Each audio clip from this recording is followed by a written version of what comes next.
Rhode Island. I'm Blake Filippi, the Republican leader in your House of Representatives. It's time for Rhode Island to have a difficult discussion. Our state has limitless potential, but we must first confront some uncomfortable truths. Now, we may have our differences, but Republicans, most Democrats aren't your enemy. And Democrats, most Republicans aren't your enemy either. The truth is, for the vast majority of us, our common struggle is to shake off the entrenched special interests who run this state, and for us to unify with a common purpose for our future. To do that, we must have honest and frank conversations. The pandemic. The uncomfortable truth about the pandemic is that our government has abandoned the rule of law and our system of checks and balances, and has undermined some of our most basic liberties. And your General Assembly, which is supposed to be the check and balance on the governor during emergencies, has handed over the keys with little meaningful oversight. For nearly 2 years, we have been governed by a never-ending stream of executive orders and regulations that forced our nursing homes to accept COVID-positive patients, causing thousands of Rhode Island's most vulnerable to perish. They shut down and destroyed thousands of small businesses while keeping open Walmart, Home Depot, and Target. They've shuttered our houses of worship, halted funerals, restricted our ability to peacefully assemble as free citizens in our own homes, and cut out the public from this state house while radical policies were enacted and millions of dollars were handed out to special interests. Now today, our children, with near zero risk from COVID, are forced to mask their faces all day at irreparable harm to their well-being, while many maskless politicians have attended large gatherings. We're supposed to sacrifice for our children, not the other way around. And all this has been by executive order. No laws passed, no debate, and little meaningful public involvement. Understanding the hazard of perpetual executive rule, in July, our General Assembly did the right thing and passed a law that limited many of the governor's core emergency powers to 180 days only. And how did Governor McKee respond? He did not follow the law and seek General Assembly waiver from the 180-day limit. Rather, in August, he sought to skirt the law by declaring a new COVID state of emergency to give himself a new 180-day period to govern us by executive order. It is lawless. And the uncomfortable truth is that most of Governor McKee's recent executive orders are unlawful. No matter our opinion about how to address the pandemic, and there are many differing ones, I understand that, we cannot abandon the rule of law and our constitutional separation of powers. It is destructive to society and will have long-term consequences. We continue to call on the General Assembly to exercise meaningful oversight of the governor's COVID response and to ensure that the law is followed.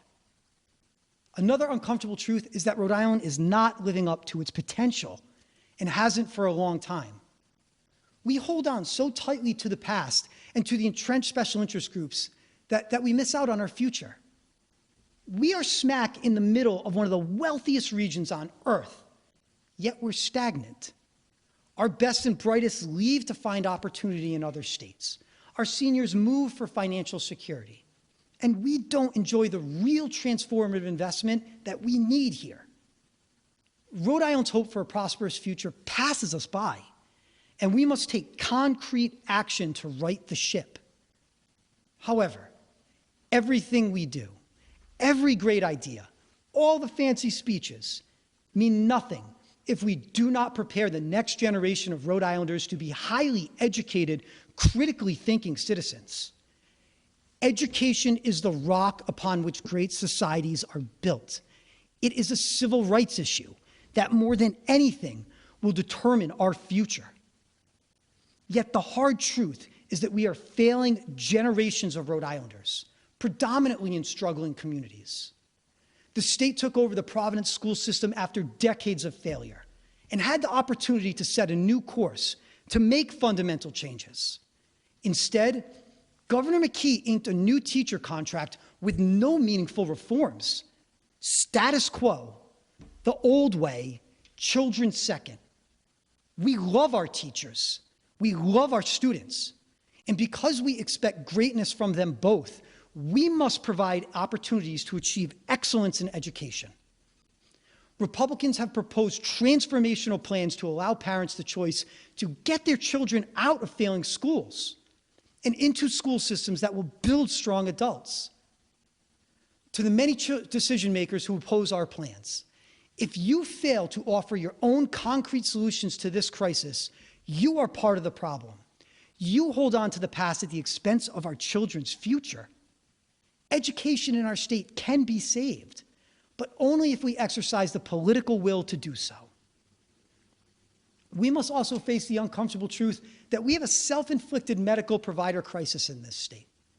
In 2018, one of the best, well-funded hospital groups in the world, Partners Healthcare, had a deal to buy our struggling Care New England Hospital Group to enter the Rhode Island marketplace with the latest and greatest technology and massive capital investment. Lifespan and Brown University lobbied the Raimondo administration, who then killed that Partners deal. So Lifespan and Brown could instead scoop up Care New England and control over 80% of healthcare delivery in this state. 80% is a veritable monopoly. It is a prescription for disaster, taking away medical choice and innovation from patients and driving up costs. And healthcare workers, you'll be stuck at the only employer in town. This scheme is more holding on to the old way of doing business, benefiting special interest groups, now at the cost of our health. Thankfully, this monopoly must first be approved by our governor and attorney general, as well as the Federal Trade Commission. To Governor McKee and Attorney General Nerona, do not approve this healthcare monopoly. Do not sacrifice our health to the special interests. Rhode Island must also move on from its past as a bad place to do business. We've all heard the tales of overregulation and bureaucratic madness. The truth is, government regulation has largely been used by corporate America to consolidate, by squeezing out small businesses that can't afford to compete. Think about that. Our own government unwittingly aids the destruction of our small business economy. The same is true for our system of economic development in this state. The rich and the powerful obtain handouts of taxpayer money, and the average business just can't compete. These handouts are on the backs of every Rhode Islander. They add up, and they hold us all down. We must remember that the only thing too big to fail is our system of free enterprise.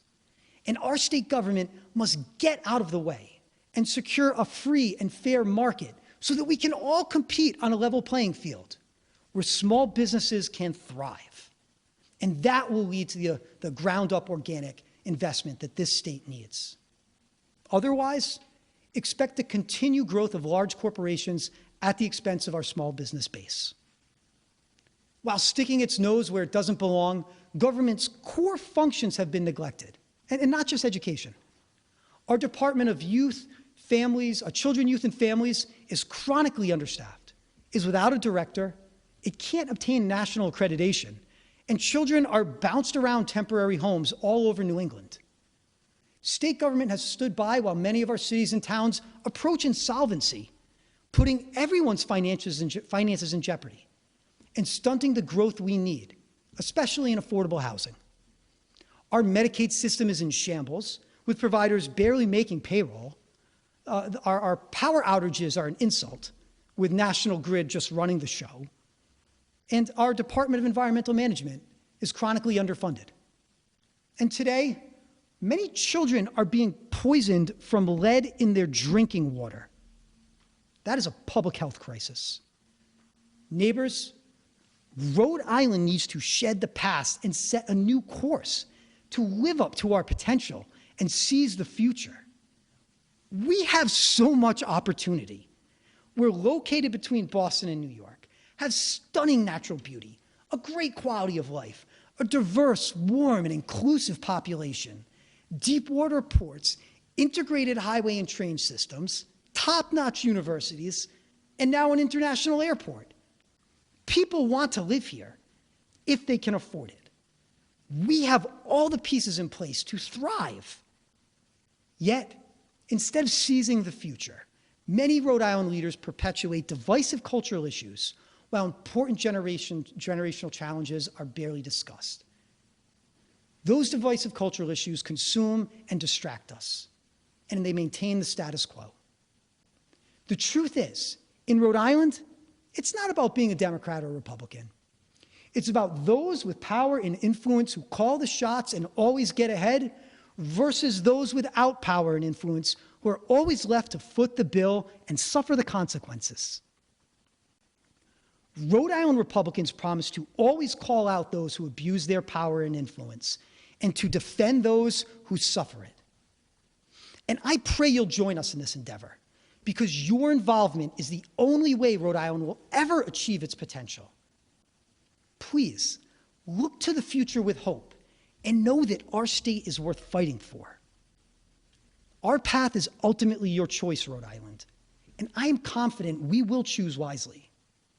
I thank you for your time, and good night.